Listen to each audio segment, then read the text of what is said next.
গত কয়েকদিন থেকে আমরা খবর পাচ্ছি দেশের 11 জেলায় কিন্তু ইতিমধ্যে ভয়াবহ বন্যার পরিস্থিতি আমরা লক্ষ্য করেছি সংবাদ মাধ্যম এবং বিভিন্ন টিভি চ্যানেলের মাধ্যমে, যেটিতে আমরা জানতে পেরেছি ভারতের ত্রিপুরা অঙ্গরাজ্যের ডম্বুর বাঁধ কিন্তু খুলে দেওয়ায় সেই ডম্বুর বাঁধের পানি প্রচণ্ড বেগে বাংলাদেশের ফেনী, কুমিল্লা, নোয়াখালী সহ আরও 8টি জেলায়, মোট 11টি জেলায় এই পানির প্রবল স্রোত ঢোকার কারণে কিন্তু বাংলাদেশে ভয়াবহ বন্যা পরিস্থিতির সৃষ্টি হয়েছে।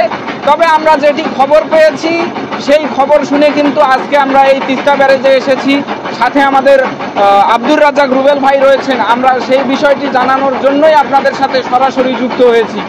আমরা যে খবরটি পেয়েছি, গতকাল ভারতের উজানে আমাদের তিস্তার যে গজলডোবা বাঁধ ছিল সেই বাঁধের উত্তরে সিকিমের একটি বাঁধে ভাঙন ধরেছিল এবং সেই পানি ভারত সরকার কিন্তু নিয়ন্ত্রণ করার চেষ্টা করছে। তবে আজকে আমরা যেটি দেখতে পেরেছি, এই গজলডোবার পানি কিন্তু ইতিমধ্যে তিস্তা ব্যারেজে ঢুকতে শুরু করেছে। আজকে বিকাল 5টার সময় এই তিস্তা ব্যারাজের পানি রক্ষা বাঁধের কাছে কিন্তু বিপদ সীমার মাত্র 45 সেন্টিমিটার নিচে পানির অবস্থান লক্ষ্য করা গেছে এবং এখন আমরা দেখছি যে ক্রমেই কিন্তু এই তিস্তা ব্যারেজের পানি বাড়ছে। আমরা পানি উন্নয়ন বোর্ডের লোকজনের সাথে কথা বলে যেটি জেনেছি যে যদি ভারতের গজলডোবার পানি এই তিস্তা ব্যারেজে প্রবেশ করে তাহলে ভয়াবহ বন্যার আশঙ্কা হতে পারে। কিন্তু ইতিমধ্যে এই পানি উন্নয়ন বোর্ডের কর্মকর্তারা কিন্তু লালমনিরহাটের 5 উপজেলার মানুষকে আতঙ্কিত না হয়ে সচেতন থাকার পরামর্শ দিয়েছেন।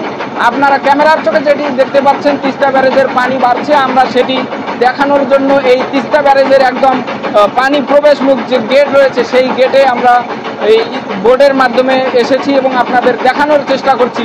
আপনারা যেটি দেখতে পাচ্ছেন তিস্তা ব্যারেজের পানি বৃদ্ধির সাথে সাথে কিন্তু এই পানি রক্ষা বাঁধের যে গেটগুলো রয়েছে 54টি গেটের মধ্যে 52টি গেটের মধ্যে 44টি গেট ইতিমধ্যে খুলে দেওয়া হয়েছে এবং গত কয়েকদিন আগে এই আমরা এখন বর্তমানে যেখানে অবস্থান করছি সেখানে প্রচুর বালু জমা হয়ে থাকলেও এখন কিন্তু পানি বাড়ার সাথে সাথে সেই বালু কেটে এখানে পানি প্রবাহিত হচ্ছে এবং আমরা নৌকা নিয়েই কিন্তু সেখানে অবস্থান করছি। আপনারা যেটি দেখতে পাচ্ছেন তিস্তার পানি বাড়ছে, জানি না আল্লাহ কি করবে। আমরা সবাই আল্লাহর কাছে প্রার্থনা করি যাতে ভারতের গজলডোবা বাঁধ খুলে দেওয়া না হয় এবং আমাদের লালমনিরহাটের 5 উপজেলার মানুষ যাতে বন্যার কবলে না পড়ে এবং নিরাপদে থাকে। আমরা আবারও যাচ্ছি আব্দুর রাজ্জাক রুবেল ভাইয়ের কাছে।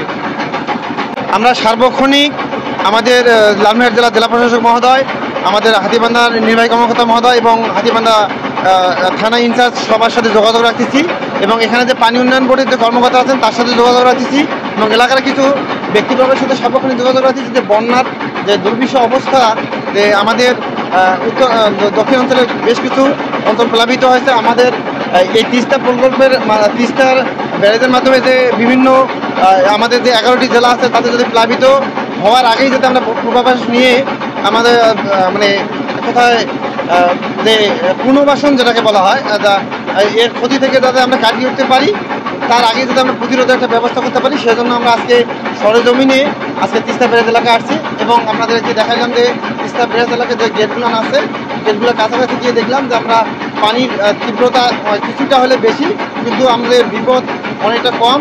আমাদের বর্তমানে পানির স্রোত বিপদ সীমার 30 সেন্টিমিটার নিচ দিয়ে প্রবাহিত হচ্ছে। যদি বিপদ সীমার উপর দিয়ে প্রবাহিত হয় তখন কিন্তু আমাদের একটা বন্যা হওয়ার আশঙ্কা থেকে যায়। তা আল্লাহর রহমতে আমরা আল্লাহর কাছে দোয়া করব যে আমাদের সেই বিপদের মধ্যে পড়তে না হয়। সবাইকে ধন্যবাদ।